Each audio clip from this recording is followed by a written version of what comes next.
Well, we're getting ready to assemble today, so I've been out getting some grease and some other stuff that I'm probably going to need to put this back together, but I got all my bolts cleaned up. Now these are the adjuster bolts right here that will adjust our backlash on the steering sectors once they're back in. So in order, we have this washer, and this washer go on the outside. Now I've got new O-rings. The parts list calls this a packing, but couldn't find any of those, so the next best thing I could find was these O-rings. And then we've got the 7/16 20 pitch nut. One of these is bad, so what I did was I went and found a replacement down at Lowe's. They're a little bit heavier duty, but they'll do just fine. The other one's good, but I'd like to keep it original, but this one here has just got a burr in it, and that's what made it such a hard deal to come out when I was disassembling it. Now, I've got the bolts here that will secure our steering sectors in to these guys, and all the other bolts for putting it back together. Here's our steering sectors, and from what I've been reading, what you want to do is you want to take the ball nut and put that in first and bring it up so it's about midway in the case, and then you go to this one, which, see, it has the gears on both sides, and this is the ball nut side, so you mesh that up right in the middle. And then on the other one, what you want to do, this one is marked. I don't know if you can see it. Let's see if it's on the other side. Yes, there is a dot. Hopefully you can see that on one of the teeth. You want that to be in the valley of the third sector, or the second sector. And you see where that L is? That's the valley that you want it in. That way it'll time up and mesh correctly. So that's what we're going to shoot for when putting this back together.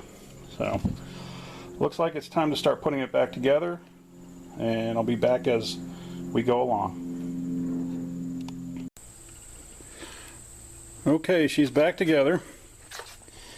And I have to say the trickiest part was making sure that I got the timing right, and we'll find out once I get the steering sectors on. I gotta go pull those off, the radius rods. Not the radius rods, but you know, the links.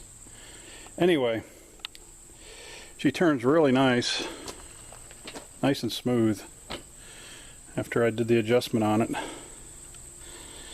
that wasn't too bad. Basically, I just made sure these guys were all loose, and then I just kind of tightened them up until they started getting snug, and then just backed them off a little bit. And notice, as soon as I start turning the wheel, I get some movement. So I've just wiped her down with some low odor mineral spirits, because when you get this thing together, it's going to get greasy again. I put some 90 weight in it to get it all initially lubed, and everything went in real easy. And then I packed it full of green grease. It's kind of like a corn head grease, and that should lube it up pretty much for life. I don't think the top bearing will not get unlubed again the way it was before. I did wind up having to use a few more shims in there to get it nice. It was a little stiff without that extra shim I put in, and I guess that goes to, I guess, little differences in the bearings and the races that I put in. So next up is mask it off and shoot some primer on her. Now the only thing I did here is you want these snugged up. You don't want them really tightened down or torqued down, from what I understand. You torque them down too much, you'll put too much load on those bearings, and you'll be taking it apart again. So hopefully it will serve this tractor for another 50 years.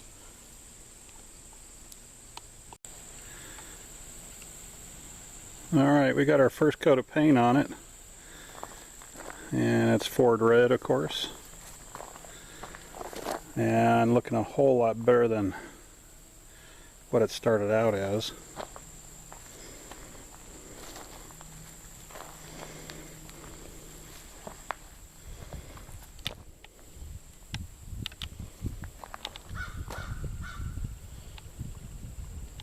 Next up on the project list is to clean off the steering arms and get them looking as good as this one is now. Alright, well, here's the final video of the steering gear assembly. I got the steering arms back on. They were all cleaned up. They were just as bad as the steering assembly was when I first started. And so when you're all centered, you've got the steering arm down below there and it's pointing straight down, and I thought you'd like to just get a look at that. Got the new felt washer on, and of course the bolts. Now this is one side. This is your adjusting nut for adjusting the lash for this top one, and there's another one on the other side that does the same thing, and it just if you get it too tight, you'll definitely know, and if you get too loose, you'll have too much play in your steering. So you just have to adjust those till you have the proper amount of lash, and then you should be all set. These guys just come out real easy once you know how to.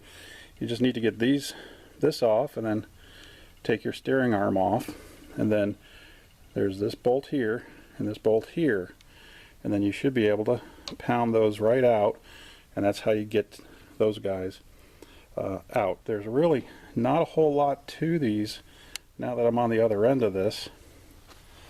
Show you the other side. Of course, I've got the mounting bolts for various brackets and everything ready to go.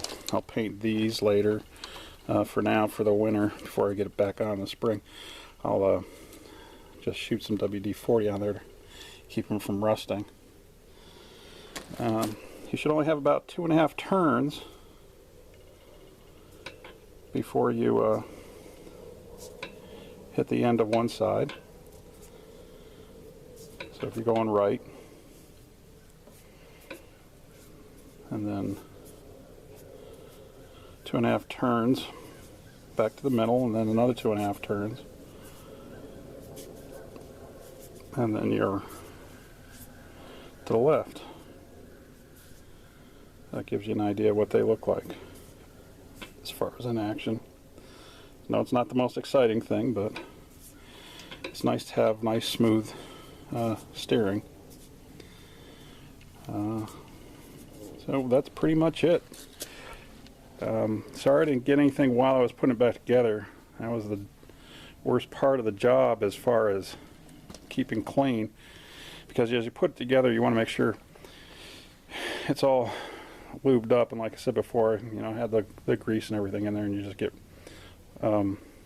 pretty greasy and everything, so it wasn't really conducive to any camera work, but it went together very simply. As long as you have your steering sectors set up right, they should go together and you should be all set. Just remember, you may have to take it apart a few times as you adjust the shims here, and once you get it down, don't crush these down too much, because if you squash these, then you're just going to have too much pressure here, and it'll be hard to turn. So it just takes a little bit of playing around to get these right. So you may have to put it in, tighten it down, see what it feels like, take it apart again, put another shim in or take a shim out. It just depends till you get your shims right. So when you go to order your parts, make sure you get a shim kit.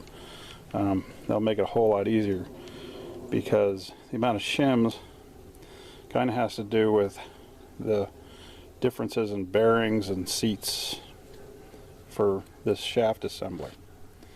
Okay, so I hope you enjoyed this. Here's a final look, and have a good day.